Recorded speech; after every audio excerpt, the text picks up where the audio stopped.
साहब प्रणाम, मैं हूं हिमांशु द्विवेदी और स्वागत है आपका हमारी खास पेज की चर्चा में। चर्चा के तहत आज हम उस विषय पर बात करेंगे जिस पे करना तो हमें कल ही था बातचीत, लेकिन कल नक्सली हमला छत्तीसगढ़ में इतना बड़ा हो गया कि हमने अपने विषय में परिवर्तन किया और नक्सली हमले को लेकर कल बातचीत की थी।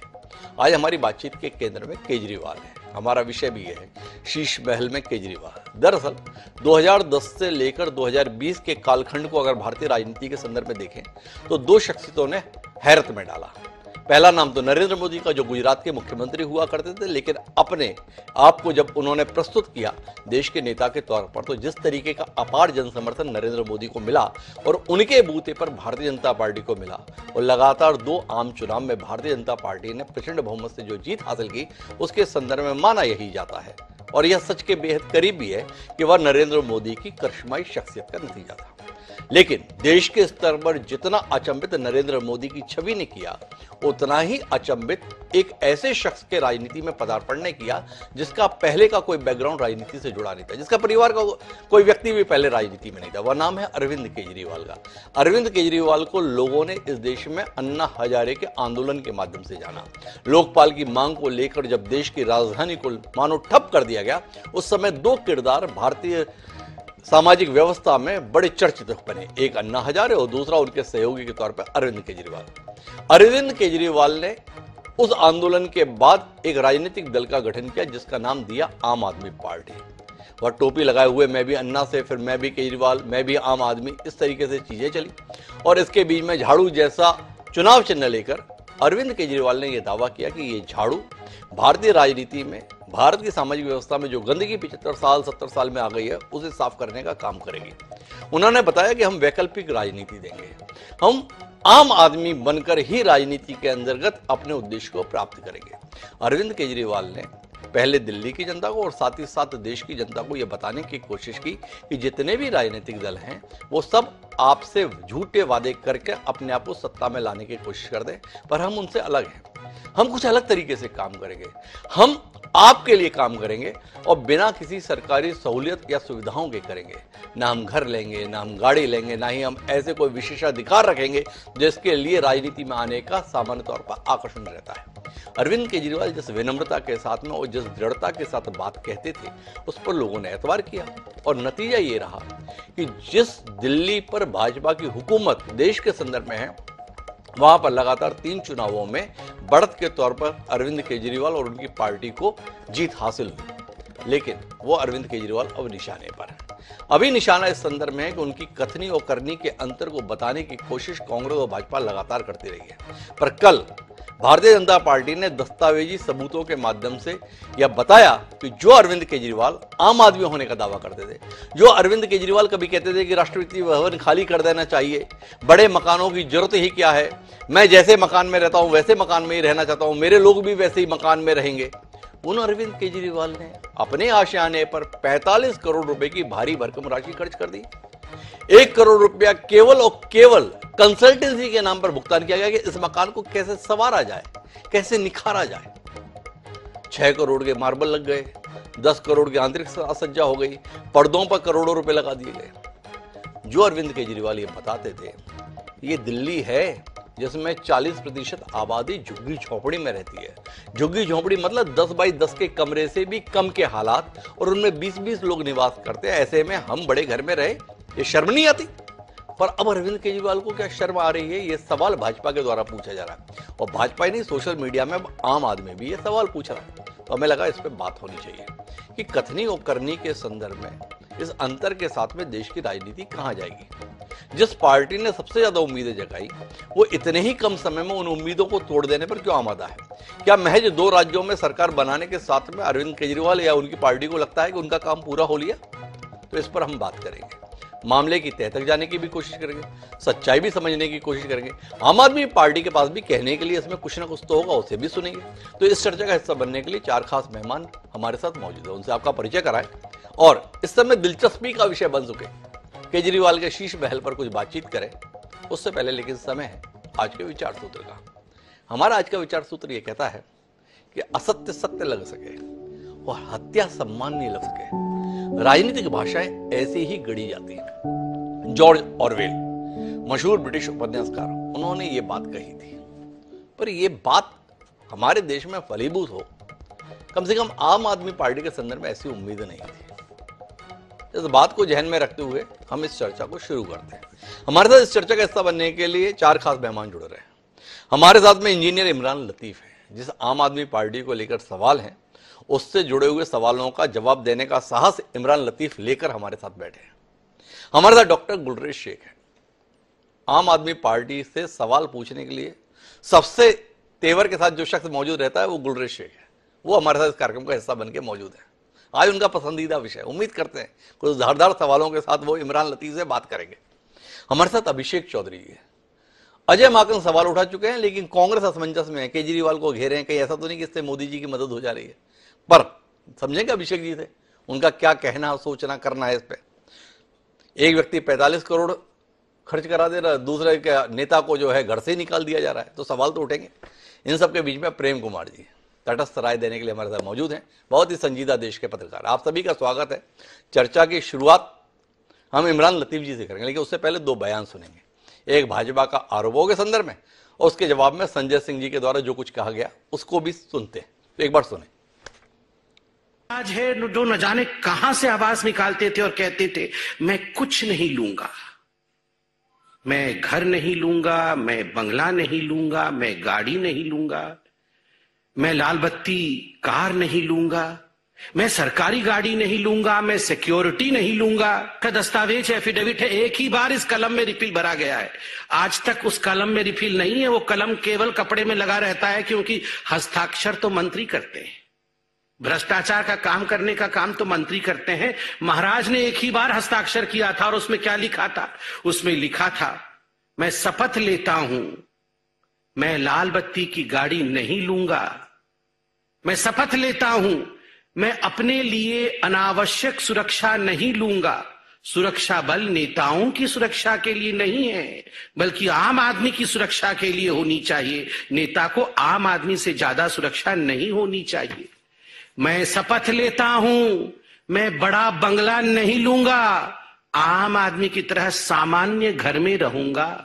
और बहुत सारी शपथ ली है। एक ही बार कलम का इस्तेमाल करके हस्ताक्षर किया था। कुछ नहीं से सब कुछ ले लूंगा जी। मुख्यमंत्री के घर को चर्चा का विषय बनाना चाहती है भारतीय जनता पार्टी। मुख्यमंत्री के घर को विषय बनाकर असली मुद्दों से ध्यान भटकाना चाहती है भारतीय जनता पार्टी। प्रधानमंत्री जी को बोलिए कि पूरे देश से हाथ जोड़कर माफी मांगे। पूछे प्रधानमंत्री से अगर जरा सा भी नैतिक साहस है कि उस कोरोना के समय में जब लोग मर रहे थे तो आप 8,000 8,500 करोड़ का जहाज अपने लिए क्यों खरीद रहे थे? पूछिए अगर जरा सा भी नैतिक साहस है कि 12-12 करोड़ की अपने इर्द गिर्द घूमने वाली कारें क्यों खरीद रहे थे उस वक्त जब लोगों की जान जा रही थी। शहंशाह आलम हिंदुस्तान के फकीर, गरीब चाय बेचने वाले 550 करोड़ रुपए के घर में रहते हैं, लाखों का सूट पहनते हैं, लाखों का पेन इस्तेमाल करते हैं, लाखों का चश्मा इस्तेमाल करते हैं, दिन में कई बार कपड़े बदलने का काम करते हैं। उनका जवाब कब दोगे? सवाल यह है कि 15 करोड़ रुपए सिर्फ अपने घर की मरम्मत में दिल्ली के लाट साहब खर्च करते हैं, उसका जवाब कब दोगे? तो कितने कमाल की बात है ना। सवाल अगर पूछा जाए तो जवाब देने के स्थान पर सवाल ही दाग दो। तो इमरान लतीफ जी, ये काम संजय सिंह जी ने तो बखूबी कर दिया। आप भी यही काम करना चाहेंगे या जवाब देना चाहेंगे? इस देश की जनता ने बड़ी उम्मीद आपकी पार्टी से जोड़ी थी। इस देश ने बड़ी उम्मीद अरविंद केजरीवाल से जोड़ी थी। अरविंद केजरीवाल के साथ दुर्भाग्य ये है कि उन्होंने जो कहा, तकनीक ऐसी आ गई कि वो रिकॉर्ड भी हो गया, सबके मोबाइल पर डला हुआ है अरविंद केजरीवाल ने क्या बोला था और अरविंद केजरीवाल अब क्या कर रहे हैं। आम आदमी पार्टी ने क्या वादा किया था, आम आदमी पार्टी अब क्या कर रही है। इमरान लतीफ जी क्या कहेंगे? गलती हो गई, उस समय पता नहीं था क्या जरूरतें रहती हैं, किस तरीके से काम करना पड़ता है। अब तजुर्बा हो गया तो सब कुछ ले रहे हैं, गलती हो गई। इमरान जी आप देखिए हिमांशु जी, जी आवाज इको हो रही है जी। हिमांशु जी, आम आदमी पार्टी हिंदुस्तान की राजनीति में इकलौती वो पार्टी है जिसके बारे में आंख बंद करके सीना ठोक के आप ये कह सकते हैं कि ये वो पार्टी है जो वादे करती है, उस वादे को पूरा करने का काम 100% आम आदमी पार्टी करती है। चाहे आपने दिल्ली के अंदर देखा, पंजाब के अंदर भी वही हो रहा है। तो जहां जहां हम सत्ता में आ रहे हैं, हमने काम करके दिखाया, ईमानदारी की राजनीति के बल पर करके दिखाया, और तब करके दिखाया है कि जब देश की सबसे बड़ी पार्टी और वर्तमान समय में सबसे शक्तिशाली पार्टी जब आपके पीछे गर्म पानी से हाथ धोकर पड़ी हो, तब भी हमने काम करके दिखाया और तब भी हम अपने रास्ते से विचलित नहीं हुए। आज जो बात जिस मकान की कर रहे हैं, जिस बेंगलोर की बात हो रही है, कौन लोग बात कर रहे हैं? जिन लोगों ने कोरोना के समय में 8,400 करोड़ का शानदार जहाज खरीदा था, जब लाशें बिछ रही थी, तब वो लोग इस तरह की बात कर रहे हैं। कौन लोग बात कर रहे हैं जिनके लाड साहब ने अभी 15 करोड़ का रिनोवेशन कराया अपने बेंगलोर का? कौन बात कर रहा है जिसके प्रधानमंत्री जी ने अपने मकान को सुसज्जित करने के लिए 500 करोड़ रुपए खर्च किए दिल्ली के अंदर? तो कुल मिलाकर अगर इस मुद्दे को उठाया गया है, तो मुद्दा ये नहीं है कि मुख्यमंत्री जी के बेंगलोर में क्या हुआ क्या नहीं हुआ, कितने रुपए खर्च हुए, कैसे खर्च हुए, मुद्दा बिल्कुल नहीं है। मुद्दा ये है कि सत्यपाल मलिक जी जो बार बार सवाल उठा रहे हैं, उन सवालों के जवाब देने की स्थिति में भारतीय जनता पार्टी या उनका कोई नेता नहीं है। सरकार बैकफुट पर है, सत्यपाल मलिक के आरोपों का जवाब कतई नहीं दे पा रही है। सरकार चौतरफा घिरी हुई है। मोदी अडानी महाघोटाला, जो देश ही नहीं दुनिया का सबसे बड़ा महाघोटाला है, उस पर सरकार जवाब देने की स्थिति में नहीं है। किस तरीके से पुलवामा के जरिए शहीदों को एक षड्यंत्र के तहत शहीद करा दिया गया, उस पर 100 तरह के सवाल उठ रहे हैं, उस पर सरकार जवाब देने के स्थिति में नहीं है। इस वजह से इस तरह के बेबुनियाद, जिसका कोई मतलब नहीं है, इस तरह के छोटे छोटे मुद्दों को केंद्र में लाने की कोशिश की जा रही है। आज जब बहस सत्यपाल मलिक जी के मसले पर होनी चाहिए थी, आज जब बहस मोदी अडानी महाघोटाले पर होनी चाहिए थी, आज जब बहस इस बात पर होनी चाहिए थी कि एक ही व्यक्ति को आकाश से लेकर पाताल तक क्यों दे दिया जा रहा है नरेंद्र मोदी जी के द्वारा, आज बात जब इस पर होनी चाहिए थी किस तरीके से 6 फर्जी कंपनियां बनाकर 42,000 करोड़ रुपए की हेराफेरी करने का काम अडानी जी ने किया, वो पैसा किसका था? क्या नरेंद्र मोदी जी का पैसा था? क्या वो आतंकवादियों का पैसा था? क्या वो काला धन नहीं था? जब बात इन सारे मुद्दों पर होनी चाहिए, तो एक फिजूल का मुद्दा लाकर जनता को गुमराह करने की कोशिश भारतीय जनता पार्टी कर रही है। लेकिन आम आदमी पार्टी पहले दिन से इस बात को कह रही है, इन सारे फिजूल मुद्दों में आने वाले नहीं है। जितनी बातें संबित पात्रा जी ने अपनी प्रेस कॉन्फ्रेंस में की, हिमांशु जी, क्या सबसे बड़ी अदालत जनता की अदालत होती है? जनता ने 3 बार दिल्ली के अंदर हमको चुनाव जिताकर उन सारे सवालों का जवाब दे दिया, और जब यह मुद्दा उठाया है भारतीय जनता पार्टी ने, तब भी आज जब मीडिया वाले घूम रहे हैं, लतीफ जी आप उलझ गए, पता है, बहुत बुरी तरीके से उलझ गए। पहले आपने कहा कि ये सरकार इस मसले का जवाब नहीं दे सकती, ये सरकार इस मसले का जवाब नहीं दे सकती, ये सरकार इस मसले का भी जवाब नहीं दे सकती। मैं हैरत में पड़ गया, भाई ये तो जवाब नहीं दे पा रहे, आपका कहना ठीक है, पर आप कौन से जवाब दे पा रहे हैं? आपसे जुड़े हुए सवाल हैं, आप सीना ठोक के कहे ना कि हाँ हमने ये खर्च किया, ऐसे खर्च किया, मुख्यमंत्री ऐसे ही रहता है। आपने इसमें कुछ नहीं बोला, आपने ये कहा कि फिजूल का मुद्दा है। भाई आपके नेता के कहे हुए वादों पर एतबार कर रहे हैं और उस एतबार से उलट कुछ दस्तावेजी सबूत सामने आ रहे हैं, तो सवाल कर रहे हैं, गलती कर रहे हैं। आपके नेता पे भरोसा कर लिया, अरविंद केजरीवाल को एक अच्छा और विश्वसनीय आदमी माना, अरविंद केजरीवाल के संदर्भ में माना कि ये व्यक्ति जो कहता है वही करता है। इस भरोसे के साथ हम लोग रहे और आज वो भरोसा टूटता हुआ दिख रहा है, तो सवाल कर लिया, भाई वाकई सच है या ये दस्तावेज गलत हैं, झूठे हैं, गुलरेज शेख जी की पार्टी ने कुछ हेराफेरी करके दस्तावेज बना दिए हैं, वो सामने लाए गए हैं, तो उस पर सवाल कर लिया, गलती कर दी।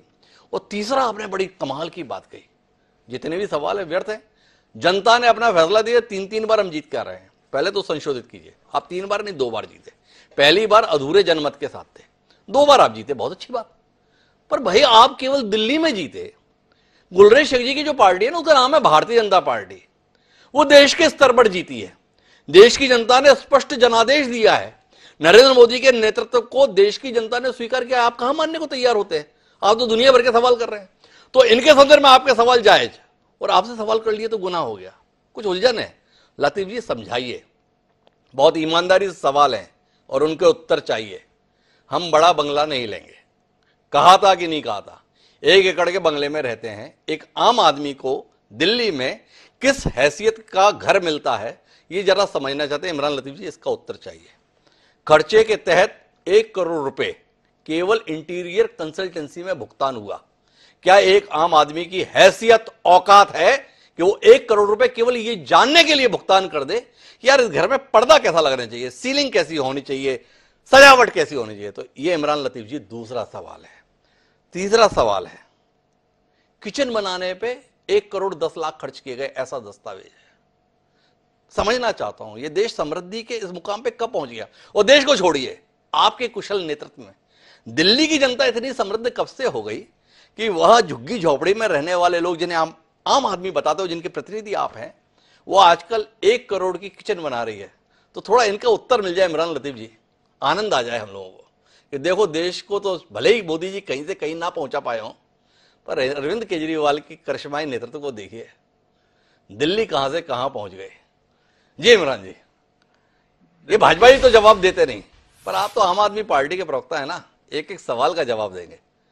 मैं सवाल दर सवाल जवाब दे रहा हूं आपको। जी, 1942 में वो मकान बना था जिसमें आज मुख्यमंत्री जी रह रहे हैं। जी, 3 बार गंभीर वारदात हुई, छत टूटकर गिरी, मरम्मत की जरूरत थी, इससे कोई इनकार नहीं कर सकता। जी, अब जहां तक जो आपने दूसरे सवाल किए हैं, और कई बार ये सवाल हम भी उठा रहे हैं कि 500 करोड़ रुपए नरेंद्र मोदी जी ने अपना बेंगलोर ठीक कराने में खर्च किया, तो फिर उस रेशियो में अगर आप बात करेंगे तो किचन नहीं, मेरा सवाल है इस पे इमरान जी, नरेंद्र मोदी का कोई बयान है जिसमें उन्होंने कहा हो कि मैं प्रधानमंत्री बनूंगा और कुटिया में रहूंगा?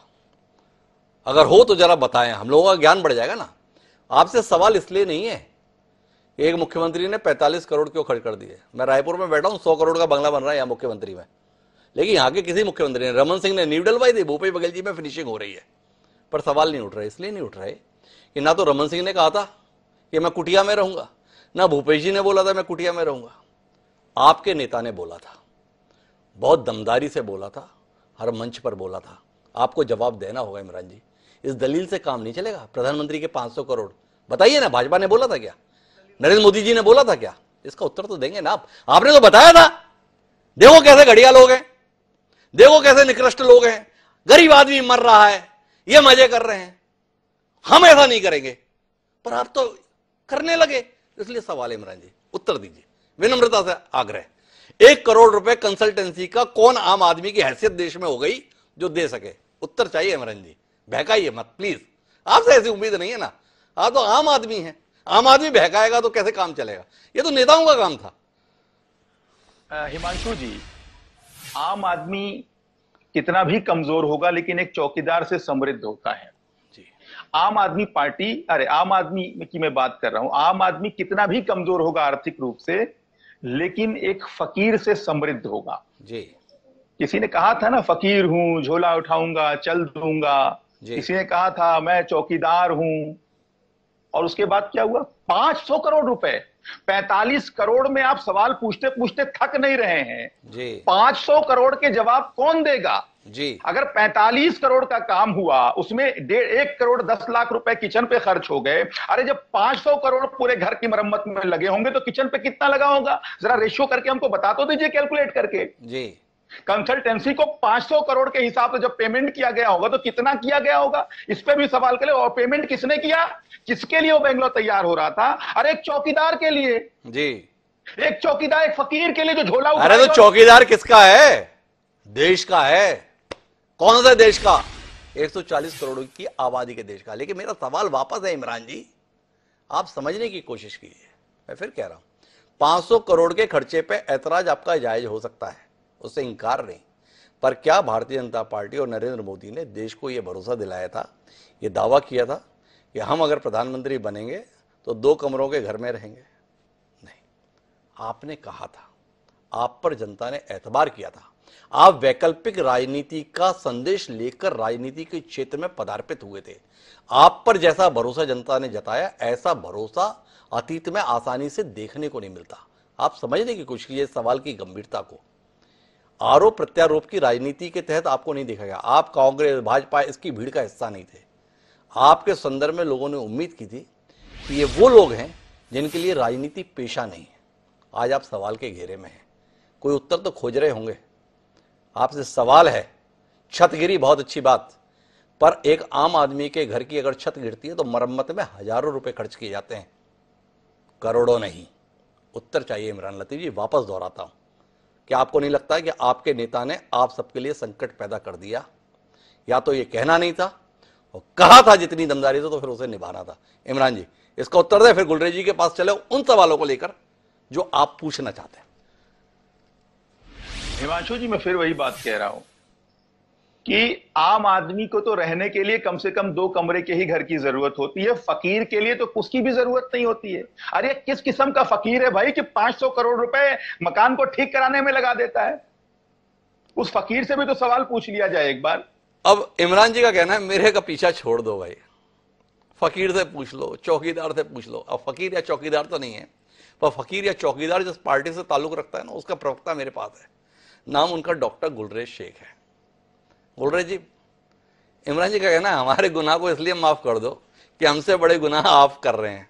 हमने 45 करोड़ खर्च किया, आपने 500 कर दिए, इस पर हिसाब दे दो। क्या कहते हैं गुलरेज जी? हिमांशु जी, ये मेरा सौभाग्य है कि जिस पैनल में हूं मैं, वो देश दुनिया को देखी हुई पैनल है, बड़े प्रभुत्व जन की पैनल है और पढ़ने लिखने वालों की पैनल है। और आप सभी की दुआ से मैं भी पढ़ने लिखने वाला हूँ। जियो पॉलिटिक्स और जियो स्ट्रेटेजी पर इंटरनेशनल जर्नल्स में लिखता हूँ। तो सबसे पहले बात तो 500 करोड़ के बंगले की बात कर रहे हैं। पहली बात तो एक प्रधानमंत्री देश के, और वो भी न्यूक्लियर पावर कंट्री जो कि दुनिया की 5वीं सबसे बड़ी इकोनॉमी है, उसके प्रधानमंत्री और एक डेकोरेटेड मेयर जिसके पास पुलिस तक नहीं है, उसके बंगले में कंपैरिजन पहली बात तो नहीं होना चाहिए। लेकिन हम करेंगे क्योंकि प्रश्न हुआ है तो उसका उत्तर मिलना चाहिए कि ये 500 करोड़ रुपया खर्च कहाँ हो रहा है। देखिए, थोड़ा बहुत भी जो अगर आप समझते हो, जो पैनल में हमारे लोग, कम से कम हमारे दर्शक भी समझते होंगे कि जब भी देश के ऊपर संकट आता है और एक न्यूक्लियर पावर्ड कंट्री के ऊपर यदि अटैक होता है, तो टेक्निकली चाहे आप फ्रांस की बात करो जो कि एक न्यूक्लियर पावर देश है, अमेरिका की, चाइना की करें, रशिया की करें, या हमारी बात करें, तो जो प्रधानमंत्री का या राष्ट्रपति का जो कमांड बंकर की तरह उपयोग होता है, जिसमें हजारों, सैकड़ों नहीं, हजारों के जो स्टाफ होते हैं आर्म फोर्सेस के, वो डिप्लॉय किए जाते हैं और वहीं से न्यूक्लियर कमांड दी जाती है। और ऐसे समय में भी वो कमांड दी जाती है, यदि देश के ऊपर, दिल्ली के ऊपर न्यूक्लियर हमला हो तो जो हजारों जूल्स की रेडिएशन होती है उसमें बाहर भी निकला जा सके, अंदर भी आया जा सके और बंकर की तरह वो काम भी कर सके। फिर सिक्योरिटी की जो बात होती है, अभी साज सज्जा की बात बिल्कुल भी नहीं है। देखिए, एक मैं आपको ऐतिहासिक केस देता हूं और इसके विषय में मैं आपके दर्शकों से भी कहूंगा कि इसके ऊपर थोड़ा सा पढ़ें। और पढ़ना कहां पर आपको, हेरेज अखबार जो इजराइल का है उसकी आप वेबसाइट खोल के पढ़ें। एक बड़ा क्लासिकल केस होता है, वहां के प्रधानमंत्री के घर के सामने एक फ्लैट लेते हैं अमेरिकन नेवी सील का ऑफिस के रूप में, और वहां से लेजर डाली जाती है वहां पर। वो केवल उस लेजर की बिना के ऊपर जितना कन्वर्सिएशन नेतान्याहू के घर में हो रहा था, वो सब के सब अमेरिकन एजेंसी उसको डिकोड करती है। तो भारत के प्रधानमंत्री के पास भी प्रतिदिन, दिन प्रतिदिन इंटेलिजेंस की गोपनीय इंफॉर्मेशन आती है और ब्रीफिंग होती है। दिल्ली के चीफ मिनिस्टर के पास इस प्रकार की कोई सिक्योरिटी अलर्ट नहीं होता, कोई न्यूक्लियर बटन उनके पास नहीं है, किसी प्रकार की उनके पास ब्रीफिंग नहीं होती कि उनके लिए सिक्योरिटी का apparatus लगाया जाए। आप सोचिए कि वो जमाने अब गए कि कुछ ना कुछ वहां पर बग्स लगा दिए जाते थे, केवल एक विंडो से जो पास के वहां से अगर लेजर जाती है, पूरा के पूरा जितना कन्वर्सेशन। दलील तो आपने बड़ी छांट के निकाली, कमाल की दलील निकाली, पर अब मैं उलझन में ये पड़ गया, ये जो न्यूक्लियर हम देश हैं पावर वाले, इसलिए बड़ा जरूरी है। ये न्यूक्लियर पावर वाला देश हम अभी अभी बने हैं क्या, जो ये सब करना अभी बड़ा जरूरी हो गया? 500 करोड़ रुपए के संदर्भ में इमरान लतीफ जी कह रहे हैं भाई, न्यूक्लियर पावर तो इंदिरा गांधी के समय पे दिया था, न्यूक्लियर पावर के संदर्भ में। मनमोहन सिंह के समय पर भी हम न्यूक्लियर पावर के संदर्भ में ही देश थे। तो फिर भाई आपकी इस दलील के संदर्भ में थोड़ा सवाल पैदा हो गया। मतलब क्या है, जिन्होंने, आपने कहा ना थोड़े पढ़े लिखे लोग इस पैनल में हैं, तो उनके संदर्भ में तो ठीक था, जिन्होंने पढ़ा लिखा नहीं। आपने कह दिया यार सिक्योरिटी का इशू हो गया, अभी अब हम न्यूक्लियर पावर हुए हैं इसलिए हमें अपने रहने का घर ऐसा बनाना पड़ रहा है। सीधे तौर पर बात यह है कि आपका ऐतराज अरविंद केजरीवाल के संदर्भ में इस बात को लेकर है कि उन्होंने ये कहा था कि हम ऐसा नहीं करेंगे। भाजपा का तो ये ऐतराज नहीं था, पर आपसे जानना ये चाहते हैं कि जिस देश में आज भी 80 करोड़ लोग आपके मुफ्त के राशन के बूते जीवन निर्वाह की हैसियत में हैं, उस देश के मुखिया के घर के तौर पर 500 करोड़ के खर्चे को क्या जायज ठहराया जा सकता है? ये सवाल जहन में आता है, बिल्कुल वैसे ही आता है जैसे अरविंद केजरीवाल के दावे के कारण जहन में आ रहा है। तो इस पर कुछ कहना चाहेंगे गुलरेज शेख जी? दलील तो बहुत अच्छी थी, पर देश परमाणु शक्ति संपन्न पहले से था। तो अब गुलरेज जी थोड़ा रोशनी मिले आपसे। देखिए, ये बराक ओबामा के समय, मतलब ये आप एक काम कीजिए, मैं व्यूअर्स को कहूंगा गूगल पर जाएं, उसमें लिखें Ronen Bergman's article of Harris on spying of prime minister of Israel. तो ये बराक ओबामा के समय हुआ था। बराक ओबामा के समय अटल जी नहीं थे, और आप ये मान के चलिए कि जो हमारे मनमोहन सिंह जी थे उनका भी एक लास्ट का टेन्योर चल रहा था। टेक्नोलॉजी जिस तरह से आगे बढ़ती जाती है उस प्रकार से हमको भी उसके हिसाब से काम करना पड़ता है। लेकिन आप ये मान के चले कि प्रधानमंत्री का जो आवाज है जिसमें 500 करोड़ का व्यय बताया जा रहा है, उसमें आप मान के चलिए कि 90-95% का जो व्यय होगा वो सिक्योरिटी के ऊपर होगा। उसका 5 या 10% का व्यय दूसरी चीजों पर हो, और इसके बरक्स इनके यहाँ सिक्योरिटी का कोई विषय नहीं था। अच्छा, लेकिन इन्होंने केवल मकान पे सवाल नहीं किया। अब आप इसका भी उत्तर दे दें, क्योंकि गुलरेज जी या उनकी पार्टी तो सवाल चश्मे पर भी लगा रही है। भाई लाख रुपए का पेन पहनते हैं, 1.25 लाख का चश्मा लगाते हैं, 10 लाख का सूट पहनते हैं, तो ये भी क्या रेडिएशन को रोकने के लिए होता है? क्या इससे रेडिएशन जो है रुक जाता है? क्या लतीफ साहब के पास में अब जवाब उनसे पूछे जा रहे सवालों के तो है नहीं, पर उनके पास सवाल है गुलरेज जी, और ये देश ऐसे सवालों के भी उत्तर तो चाहता है ना। हम अरविंद केजरीवाल से सादगी की अपेक्षा कर रहे हैं, पर जिसने अपने आप को फकीर बताया उससे भी एक सादगी की उम्मीद अगर कर रहे हैं तो कोई गलती थोड़ी कर रहे हैं। तो बताइए दे गुलरेज जी, इमरान लतीफ जी को कहीं तो कुछ ठंडक आएगी कि भाई जवाब मिला, या इस बात की ठंडक आएगी हम भी जवाब नहीं दे पाए, गुलरेज जी भी नहीं दे पाए। इससे अच्छा क्या हो सकता है? मैं हर चीज का जवाब दूंगा। प्रधानमंत्री ने यदि कोई चश्मा पहना या किसी कलम का उपयोग किया है, तो प्रधानमंत्री जो आज है उनका मुख्यमंत्री का कार्यकाल जोड़ ले, प्रधानमंत्री का कार्यकाल जोड़ ले। जो टॉप मोस्ट लेवल की सैलरी होती है वो मुख्यमंत्री, प्रधानमंत्री और राष्ट्रपति को मिलती है। और उस सैलरी में क्या यदि कोई व्यक्ति ने ये व्यय किया है तो क्या वो गलत है? उनके ना उनके बच्चे हैं ना उनके आगे पीछे कोई है, तो उनके ऊपर कोई इल्जाम ये है गुलरेज जी आपको जवाब। भाई आदमी के पास में पैसे हैं, अर्जित किया हुआ है, जो काम कर रहे हैं उसके एवज में वेतन मिल रहा है। उन्होंने 1 रुपए का वेतन लेना तो बताया नहीं है, खर्च कर रहे हैं, खर्च करके अगर रह रहे हैं तो आप इतनी शिकायत क्यों कर रहे हैं? ये गुलरेज जी का जवाब है। लेकिन मैं आना चाहता हूं अभिषेक चौधरी जी के पास, कांग्रेस पार्टी के प्रवक्ता के तौर पर हैं, उस कांग्रेस के संदर्भ में जिसकी देश और दिल्ली दोनों में हालत बड़ी खराब है।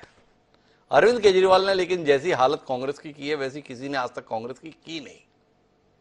उन्होंने बताया था शीला दीक्षित के कार्यकाल में बर्बाद कर दिया पूरे सिस्टम को, हम बदल देंगे। तो अब अभिषेक जी आपसे जानना है, जिन्होंने आपको बदल दिया वो कुछ बदले बदले से लग रहे हैं, इसे आप कैसा देख रहे हैं? जी सर, सबसे पहले मैं एक वीडियो दिखाना चाहूंगा जी, जो केजरीवाल जी की वीडियो है जी, और आप उसे सुनिए जी। फिर आगे और बताने वाला। शीला दीक्षित के घर की बिजली 10 घंटे की है शीला दीक्षित के घर पे, उसकी बिजली का बिल कौन देता है? हम दे रहे हैं उसकी बिजली का बिल, हम देते हैं शीला दीक्षित के घर की बिजली का बिल। दिल्ली सचिवालय देखा है, दिल्ली सचिवालय पूरा का पूरा ऊपर से नीचे तक, उनका टॉयलेट भी पखाना भी उनका एयर कंडीशनर में होता है, एयर कंडीशनर चलता है उनका पखाना भी। जी अभिषेक जी, ऐसे कई बयान मेरे पास में रखे हैं, अभी सुनवा दूंगा मैं जी। बिल्कुल सर, अब इसी बात पर बात करते हैं कि जो आज से कुछ समय पहले आप सरकार पे निशाना साधते थे कि उनके कमरे में 10-10 एसी लगे हुए। जब आम आदमी पार्टी की सरकार आई थी तो केजरीवाल जी के पास एक नीले रंग की मारुति वैगनआर गाड़ी होती थी जी, और बहुत सिंपल सादे तरीके से आते थे। तभी उस वक्त हमें भी ये लगने लगा कि नहीं यार, ये आदमी बहुत सही है और ये निष्पक्षता के साथ काम करेगा जी। उन्होंने कहा कि हम वीआईपी कल्चर नहीं लेंगे, वीआईपी कल्चर को ही खत्म कर देंगे। ये बात बिल्कुल सही थी कि उन्होंने कहा कि मैं बंगला नहीं लूंगा, गाड़ी नहीं लूंगा, सरकार द्वारा जो भी एक वीआईपी फैसिलिटी मिलती है मैं उसे नहीं लूंगा। लेकिन आज अगर देखा जाए केजरीवाल जी को, तो उनके पास एक महंगी लग्जरी गाड़ी है जिसपे एक बहुत महंगा सा नंबर है, एक महंगा उनके पास फोन है, घर में आलीशान पर्दे हैं, घर में महंगा फर्नीचर है, विदेशी मार्बल है। ठीक है, चलिए, आपने कहा जैसे आम आदमी पार्टी के प्रवक्ता ने कि सवाल भाजपा से करो जी। मैं कहूंगा कि ये तू मैं पिछती सिर्फ जनता है जी। जैसे गुलरेज भाई ने कहा कि कुछ बातें समझाई भाई ने जी। मैं बिल्कुल कहता हूं ठीक है। उन्होंने कहा कि अगर इंसान कमा रहा है तो महंगा पेन नहीं ले सकता, चश्मा नहीं ले सकता। डेवलपमेंट सिर्फ नेताओं का क्यों हो रहा है? आम जनता कहां जाएगी? कि आम जनता वही 10 बाई 10 के कमरे में रहेगी? कब तक ये चीजें इसी तरीके से खींचती रहेगी? वो जनता रोज के खून पसीना मेहनत करते रहेंगे, 10 रुपए कमाएंगे और वो भी हमारा चला जाएगा। लेकिन शौक किनके पूरे होंगे? शौक होंगे नेताओं के पूरे। मेरा सवाल थोड़ा दूसरा है अभिषेक जी। आप तो एक भावुकतापूर्ण जो है ना भाषण देने लगे, हम तो चर्चा पे हैं अभी। ये बताइए कि अरविंद केजरीवाल और उनकी पार्टी अपने किए वादों से फिसलती दिखाई दे रही है। जो उन्होंने वैकल्पिक राजनीति की बात कही थी, उस वैकल्पिक राजनीति को छोड़कर वह उसी राजनीतिक आचरण का हिस्सा बनते दिखाई दे रहे जो देश में चल रहा था। क्या इसके संदर्भ में जनता कोई कीमत वसूल करेगी, या उनको यह भरोसा हो गया कि जनता को अब उनका काम समझ में आ गया है, तो अब उनकी गाड़ी छोड़ने को लेकर, सादगी को लेकर जनता की कोई अपेक्षा ही नहीं, तो क्या फर्क पड़ता है? इसलिए अब आनंद लो, सहूलियत है, प्रावधान है, तो क्या दिक्कत है? तो आपसे जानना ही चाहता हूं अभिषेक जी, क्या इसकी कीमत केजरीवाल और उनकी पार्टी को चुकानी पड़ेगी, ऐसा आप महसूस करते हैं? सर देखिए, जनता जनार्दन होती है और जो जनता सर माथे बिठाती है वो नीचे भी उतार देती है जी। उसमें कोई भी पार्टी हो। जब आम आदमी पार्टी की मुखिया ने इस तरीके के बयान दिए थे और आज उन्हीं चीजों पर वो अपने बनाए हुए बोले हुए शब्दों को उनको तोड़ रहे हैं, तो आम जनता को क्या इसका बहुत बड़ा फर्क नहीं पड़ेगा? वो भी तो ये चीज देखते हैं और इसका मैं कहता हूं परिणाम आम आदमी पार्टी को बहुत जल्द देखने को मिलेगा। तो अभिषेक जी उम्मीद में है बहुत जल्दी देखने को पड़ेगा। लेकिन मेरे साथ में प्रेम कुमार जी है। प्रेम कुमार जी, एक बात तो मानने वाली है कि भारतीय राजनीति में ये दो धुरंधर खिलाड़ी हैं, एक का नाम नरेंद्र मोदी है, दूसरे का नाम अरविंद केजरीवाल है। अरविंद केजरीवाल अपने कहे हुए से ही पलट रहे हैं, दनादन पलट रहे हैं। कैसे? आगे की भविष्य की राजनीति के लिए मन नहीं रह गया, या उनको लग रहा है कि अब इन बातों का महत्व नहीं रह गया, अब इस राह पे चलो कोई दिक्कत नहीं है। शुरुआत के लिए ये सारी चीजें जरूरी थी, अब बने रहने के लिए, अब बढ़ने के लिए ऐसे आचरण की शुद्धता की जरूरत नहीं है। गांधी शुरुआत के लिए ठीक था, महात्मा गांधी का आचरण, अब दूसरा फार्मूला चलेगा। आपकी प्रतिक्रिया प्रेम कुमार जी?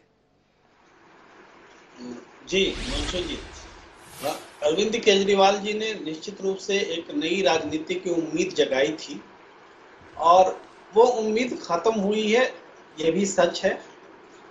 और इसके अलावा लेकिन कुछ काम उन्होंने, जैसे फ्री का बिजली पानी जो भी उन्होंने किया है, जिसको फ्रीबीज के नाम पर लोग आलोचना भी करते हैं, तो वो भी उनकी एक समझ सकते हैं कि देन है। मगर जिन आरोपों में घिरे हैं, उन आरोपों का उस स्तर पर जवाब देना आम आदमी पार्टी के लिए मुश्किल हो रहा है और मुश्किल होगा, क्योंकि वो मानदंड उन्होंने खुद बनाए थे जी। मगर मैं जब संबित पात्रा जी को सुनता हूं, जब वो एक के बाद एक सवाल करते हैं, तो एक अनायास ये बातें पचती नहीं है कि पार्टी विद डिफरेंस तो बीजेपी भी है। तो क्या आम आदमी पार्टी ने अपने लिए जो मानदंड बनाए उससे कमतर मानदंड बीजेपी रखती है अपने लिए? ये भी प्रश्न उठती है। राजनीति में जो ये चला है, चलन है, जो ये खुलासा हुआ मान लीजिए 45 करोड़ वाला, तो ये क्या खुलासा है? आरटीआई से प्राप्त जानकारी ही तो है जी। सरकार ने सरकारी बंगले पर खर्च कराया है। अगर देखा जाए तो अरविंद केजरीवाल के पॉकेट में तो 1 रुपया नहीं गया, या कम से कम आज की तारीख में कोई साबित नहीं कर सकता। तो लेकिन फिर भी मैं इसका समर्थन नहीं कर रहा हूं। ये पूरे देश में जो राजनीतिक लोगों ने, मुख्यमंत्री, मंत्री, सांसद, इन सब के लिए जो ल्यूटेंस एरिया जैसा इलाका पूरे देश में गढ़ रखा है। ये उसकी वानगी है, उसकी पोल खोलती है, बड़े बहस की डिमांड करती है कि सिर्फ सवाल केजरीवाल से क्यों हो। इस केजरीवाल से सवाल इसलिए होगा प्रेम कुमार जी, बहुत माफी के साथ बीच में हस्तक्षेप कर रहा हूं, क्योंकि केजरीवाल ने कहा था कि हम ऐसा नहीं करेंगे, ये हो रहा है ये ठीक नहीं है, जो बात आप कह रहे हैं लुटियंस के संदर्भ में। पर केजरीवाल ने यही तो बोला था, यही तो वादा किया था, यही तो देश के संबंध में उम्मीद जगाई थी, हम ऐसा नहीं होंगे, हम विशिष्ट नहीं रहेंगे, हम आम आदमी बनकर रहेंगे। वो अब विशिष्ट बनते हुए दिख रहे हैं। मेरा सवाल आपसे यह प्रेम कुमार जी कि क्या केजरीवाल जल्दबाजी में है, क्या केजरीवाल हड़बड़ाहट में है, केजरीवाल क्या मंजिल पर पहुंच गए या पड़ाव को ही मंजिल मान लिए हैं? केजरीवाल 2014 में नरेंद्र मोदी के विकल्प के तौर पर अपने आप को प्रस्तुत कर रहे थे, आपको याद होगा, बनारस भी लड़ने के लिए पहुंच गए थे। क्या अरविंद केजरीवाल ने अब देश के संदर्भ में उम्मीद छोड़ दी है, इसलिए इस सत्ता के संदर्भ में जो सुख है उनके प्रति आग्रही हो गए? ये मेरा आपसे सवाल है। क्या केजरीवाल का धैर्य, क्या केजरीवाल की धीरता और क्या आम आदमी पार्टी की भविष्य को लेकर उम्मीद अब उतनी नहीं रह गई, जिसके कारण से उन्होंने ये अपना रास्ता विचलित कर लिया? इस विचलन पे दिखाई दे रहा है, ये मेरा सवाल है। जी हिमांशु जी, मैंने बिल्कुल कहा है कि केजरीवाल से सवाल है और सवाल नहीं है मैं कह ही नहीं रहा हूं, लेकिन प्रश्न हम ये कह रहे हैं, एक अपॉर्चुनिटी है जब हम पूरे देश की सियासत पर हम बात करें कि सारे जगह ये ल्यूटेंस एरिया क्यों बन रहे हैं, क्यों दूसरे मुख्यमंत्री, मंत्री, प्रधानमंत्री सारे लोग इस चीज को एंजॉय कर रहे हैं, इस पर हम बात करने की बात कर रहे हैं। लेकिन हाँ, सिर्फ हम केजरीवाल सेंट्रिक अगर होते हैं तो एक राजनीति जो उन्होंने शुरू की थी, आज बीजेपी खुश है, आज कांग्रेस भी खुश है कि देखो तुम्हारे पूछ, सिर्फ हमारे ही पूछ कटे हुए नहीं है, तुम्हारे पूछ भी कटे हुए। आज ये बोलने की वो स्थिति में है कि आम आदमी पार्टी भी दूसरी पार्टी जैसी ही है, ये भी कोई भारतीय राजनीति में जैसे दूसरे दल है, जैसे दूसरे नेता। तो मेरा सवाल यही है ना प्रेम कुमार जी आपसे कि ये भारतीय राजनीति को कितना बड़ा आघात है। एक उम्मीद जगी थी राजनीति के अंदर संयम की, राजनीति के अंदर ईमानदारी की, राजनीति के अंदर सेवा की। क्या आप नहीं मानते हैं कि अरविंद केजरीवाल एक गुनहगार के तौर पर हो गए जिन्होंने बहुत जल्दी अपना रास्ता बदल दिया? इसके संदर्भ में कोई टिप्पणी करेंगे? मेरे शब्द थोड़े निर्मम हो सकते हैं, लेकिन जैसी उम्मीद जगाई गई थी और अभी जैसे दस्तावेज आ रहे हैं तो सवाल तो उठेंगे ना। तो प्रेम कुमार जी जैसा प्रखर पत्रकार इसमें कुछ नहीं कहेगा। भाजपा से सवाल करने के मायने नहीं, भाजपा ने अपना रास्ता बदल लिया, ये तो पिछले 2 दशक से दिख रहा है, 1 दशक से बखूबी दिख रहा है। पर अरविंद केजरीवाल को तो राजनीति में 1 दशक भी पूरा नहीं हुआ है, इतनी जल्दी बदल गए। इस पर प्रेम कुमार जी कोई पीड़ा नहीं होनी चाहिए? देखिए हिमांशु जी, मैंने कहा, फिर से दोहराता हूं कि पीड़ा वही है कि एक मुख्यमंत्री अपने लिए वही सुविधाएं हासिल करना चाहता है जो दूसरे मुख्यमंत्री हासिल कर रहे हैं। जी, ये आम आदमी पार्टी से ये अपेक्षा नहीं थी, ये पीड़ा है। लेकिन आम आदमी पार्टी भी दूसरे राजनीतिक दल की तरह हो गई, ये भी सही है। मगर अरविंद केजरीवाल को हम गुनहगार किस बिन आधार पर मान ले? उन्होंने गुनाह क्या किया है? क्या पैसे चुराए किसी के, करप्शन किया है, क्या किया है? बड़ा मासूम सा सवाल है प्रेम कुमार जी आपका। इसका उत्तर लेने के लिए मैं आऊंगा इमरान लतीफ जी के पास ही, पर अब मैं सुनवाऊंगा केजरीवाल जी के बयान ही। जो सवाल आपने उठाए हैं ना, उन सवालों की बुनियाद, उनकी नींव केजरीवाल जी के इन बयानों में। सुनिए एक बार। दिल्ली से एक और नई किस्म की शुरुआत करना चाहते हैं, ये वीआईपी कल्चर खत्म करना चाहते हैं जी। कि हम सादगी भरी राजनीति लाना चाहते हैं, उस दिशा में दिल्ली में वीआईपी कल्चर हम लोगों ने बंद किया।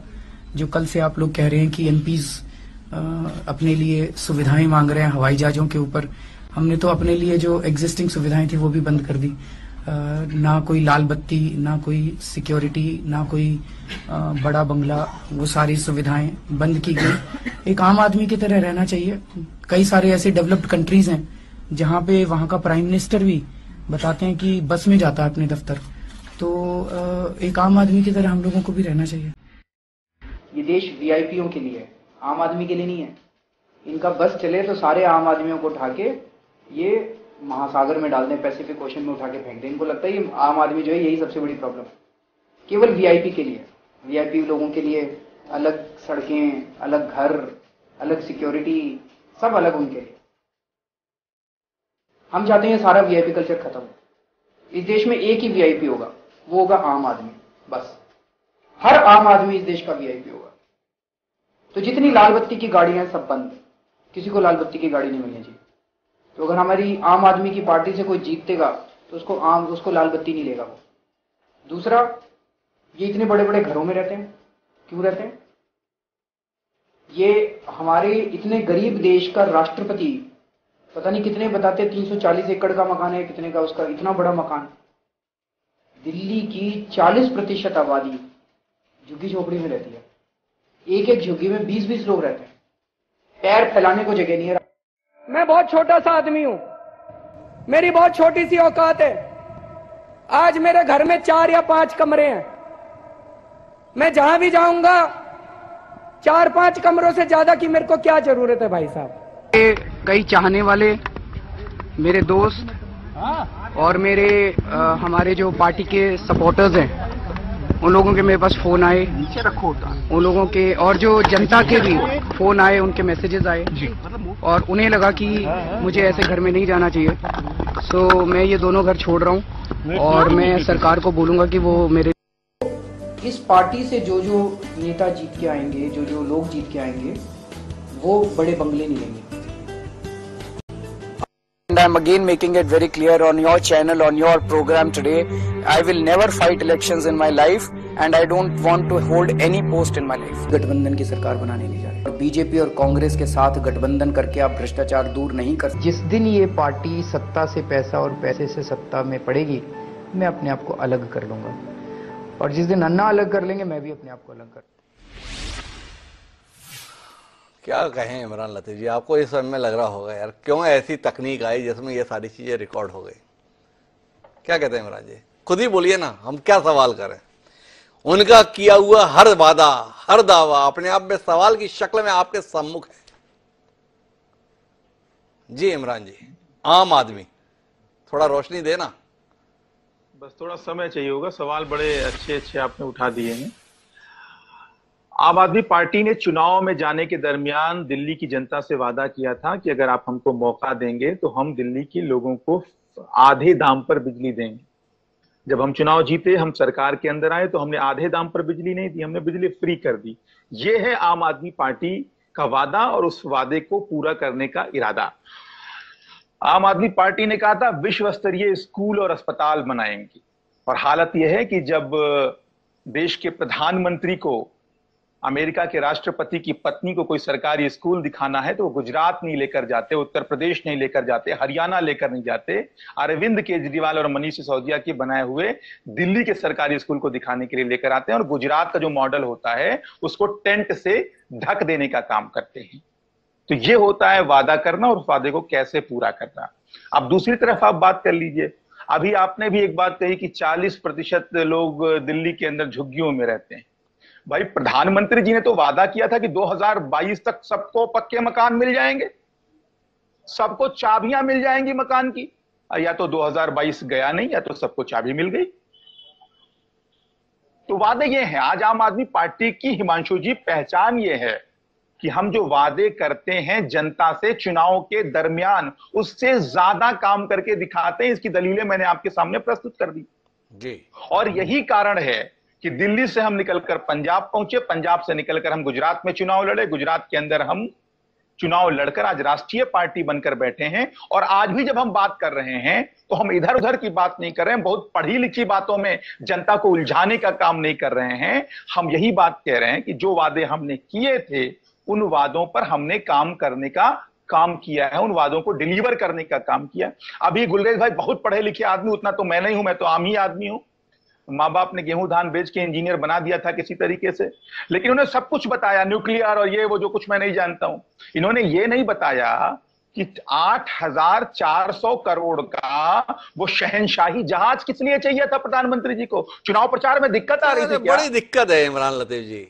गुलरेज जी 2 मिनट में भी नहीं लेंगे, 2 सेकंड लेंगे इसका उत्तर देने में। कहें तो गुलरेज जी से दिलवा दो, नहीं तो गुलरेज जी की ओर से मैं ही बता दूं।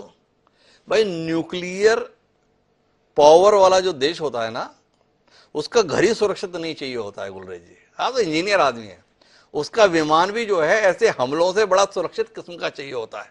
तो जो विमान भी लिया गया है ना, वो सुरक्षा की दृष्टि दिया गया है, बड़ी से बड़ी मिसाइल का भी सामना कर सके। क्यों गुलरेज जी, इसके अलावा कोई और उत्तर है? इमरान लतीफ जी ने जानना चाहा, मैंने कहा थोड़ी मदद मैं गुलरेज जी की कर दूं, देश की सबसे बड़े राजनीतिक पार्टी के प्रवक्ता हैं, जिम्मेदारी बंदे, थोड़ी बहुत मदद तो करूं ना।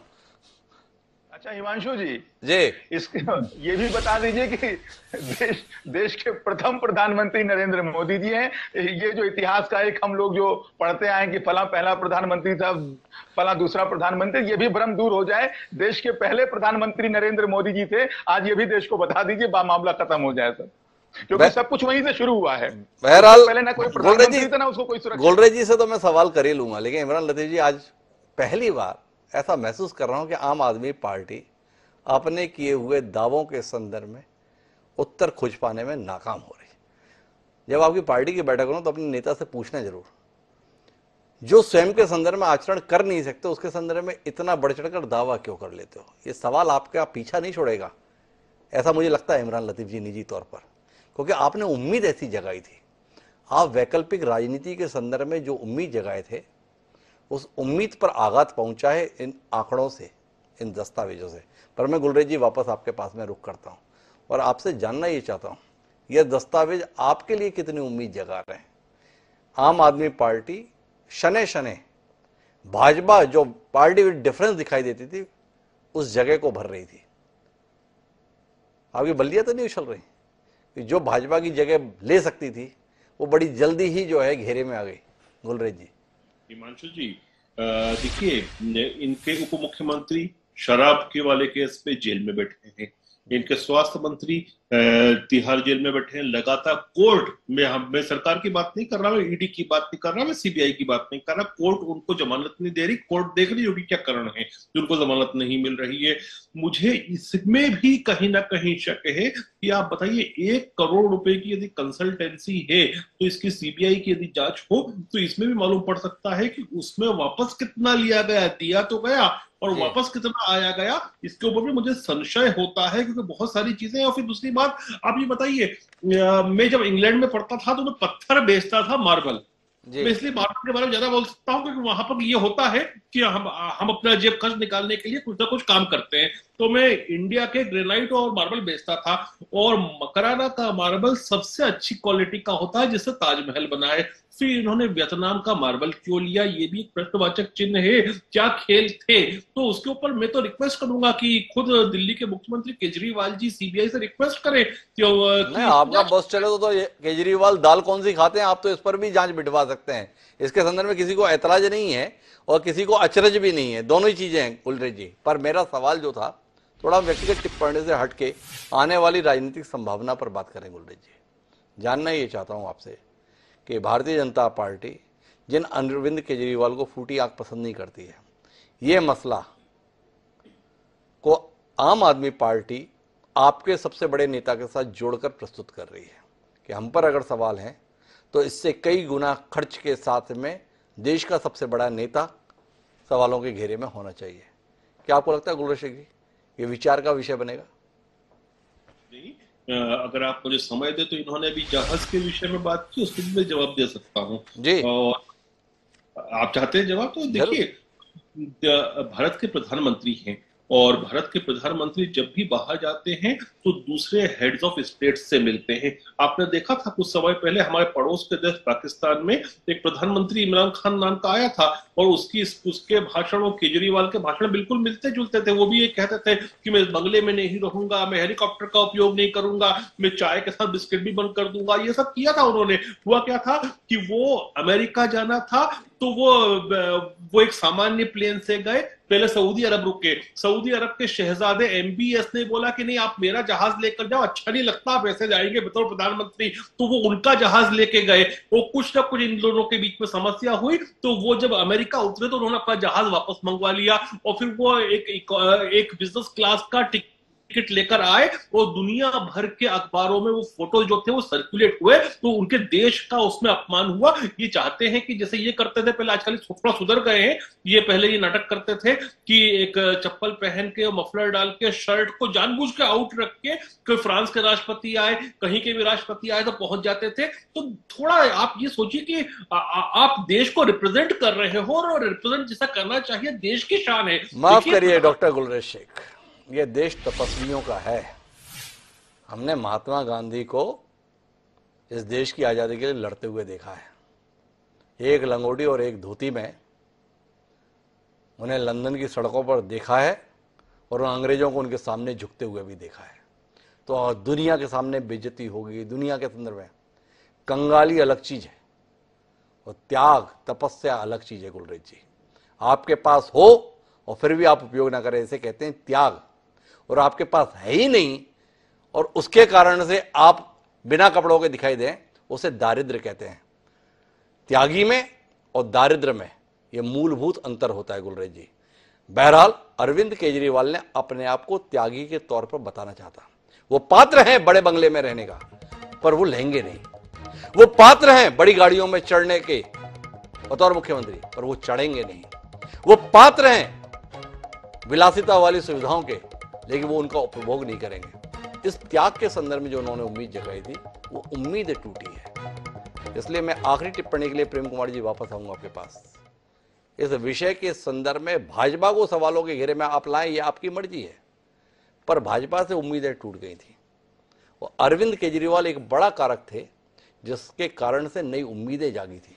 क्या आपको नहीं लगता है कि अरविंद केजरीवाल ने स्वयं के संदर्भ में संयम को कुछ जल्दी छोड़ दिया? उन्होंने संयम को जल्दी त्याग दिया। शायद उन्होंने पड़ाव को ही मंजिल समझ लिया और तय है कि इस त्याग या तप के सफर को बीच में ही छोड़ देने की कीमत उन्हें चुकानी पड़ेगी। यह सवाल है प्रेम जी। जी हिमांशु जी, आपने जो बाइट्स दिखलाई अरविंद केजरीवाल जी की, और वो तो अन्ना हजारे के जमाने से ही झूठ पर झूठ बोलते रहे। तो ऐसा तो है नहीं कि पहली बार कोई उम्मीद टूटी है जनता के सामने। आपने दिखाया, एक एक बाइट्स दिखाई आपने कि कैसे हर बार उन्होंने झूठ बोला, फिर भी जनता ने उनको बहुत ज्यादा बहुमत देके बारंबार आसीन किया। तो इस मामले में जो ताजा मामला है 45 करोड़ वाला, ये 45 करोड़ मैं कह रहा हूं कि ये कोई खुलासा नहीं है, ये कोई स्टिंग ऑपरेशन नहीं है जी। ये तो एक आरटीआई से प्राप्त जानकारी है कि अरविंद केजरीवाल भी वैसे ही मुख्यमंत्री है जैसे दूसरे मुख्यमंत्री है, उसी का खुलासा है। अब चूंकि अरविंद केजरीवाल जी ने अपने लिए जो मानदंड तय किए थे और जिस पर आपका बहुत जोर है, उस मानदंड को सामने रखते हैं तो ये नाउम्मीदी पैदा करते हैं। ये आपका सवाल भी है। तो हमें तो लगता है कि नाउम्मीदी उनकी बयानों से तो पहले से पैदा होनी चाहिए, लेकिन कभी नाउम्मीदी पैदा हुई नहीं। इसका मतलब है कि भारत की सियासत इतनी नीचे गिरी हुई है कि अरविंद केजरीवाल जी अब भी उम्मीद बने हुए और दूसरे नेता जो हैं इनसे ज्यादा गिरे हुए हैं। इस वजह से ये इनके प्रति आकर्षण अब भी बना हुआ है। हम फिलहाल यही मानते हैं, अभी इतना ज्यादा ऐसी स्थिति नहीं है कि लोग आम आदमी पार्टी से बेरुख हो जाएं, कि अरविंद केजरीवाल से बेरुख हो जाएं। जी। तो कुल मिला के प्रेम जी, इस नतीजे के साथ है कि भारतीय राजनीति का स्तर इतना नीचे गिर चुका है कि अब नेता किसी भी स्तर पर गिर जाए उससे जनता को बहुत फर्क नहीं पड़ता। पर महत्वपूर्ण बात यह है कि गिरते राजनीतिक स्तर के बीच में भी ऊंचा उठने की उम्मीद तो जागती रहती है। अरविंद केजरीवाल ने एक दशक पहले वह उम्मीद जगाई थी। उन्होंने अपने कार्यों के माध्यम से उस उम्मीद को बरकरार भी रखा। जैसा कि हमारे साथ इमरान लतीफ जी कह रहे हैं कि जो कहा था वो किया भी, बिजली के संदर्भ में हो, शिक्षा के क्षेत्र में हो, स्वास्थ्य के संदर्भ में हो। लेकिन इन सब के बीच में बेहतर होता अगर वह स्वयं के संदर्भ में भी संयम बनाए रखते, तो देश के संदर्भ में भी शायद वह उम्मीद का कारण बनते। दिल्ली की उम्मीद देश की उम्मीद नहीं है। कहीं बीच में ही या विचलन या फिसलन अरविंद केजरीवाल और उनकी पार्टी का उन्हें देश के संदर्भ में संभावना बनने से तो नहीं रोक देगा। ये सवाल पैदा हो गया है। आने वाला समय इसका उत्तर देगा। प्रेम कुमार जी ने कहा ही है, इसके बावजूद वो जीते तो हैं ही, तो देखें देश के स्तर पर देश के संदर्भ में बढ़ने से रोक देंगे। इंतजार रहेगा जानने का। बहरहाल आप सभी मेहमानों का बहुत बहुत धन्यवाद इस दिलचस्प राजनीतिक चर्चा का हिस्सा बनने के लिए। समय है अब आज के शेर का। तो हमारा आज का शेर इन हालात को समर्पित, सम्माननीय अरविंद केजरीवाल को समर्पित कुछ यूं है कि किस मुंह से कह रहे हो हमें कुछ गरज नहीं। कि किस मुंह से कह रहे हो हमें कुछ गरज नहीं, किस मुंह से तुमने वायदा किया था निभा का। हाफिज जालंधरी ने जो ये बात कही थी, ये आम आदमी पार्टी पर मुफीद है। आम आदमी पार्टी सवाल के बदले सवाल करके अगर अपनी जिम्मेदारी से बचना चाह रही है तो ये उस पार्टी के लिए इसलिए ठीक नहीं कि उस पार्टी ने अपने संदर्भ में दावा किया था कि हम हर सवाल का जवाब देंगे, तब ये नहीं कहा था कि हम सवाल के बदले सवाल करेंगे। देखें इन सवालों के जवाब देने के लिए आम आदमी पार्टी कब साहस के साथ सामने आएगी, इंतजार रहेगा। बहरहाल अब मुझे दिए, कल फिर मिलेंगे नए विषय के साथ, तब तक के लिए सदा प्रणाम।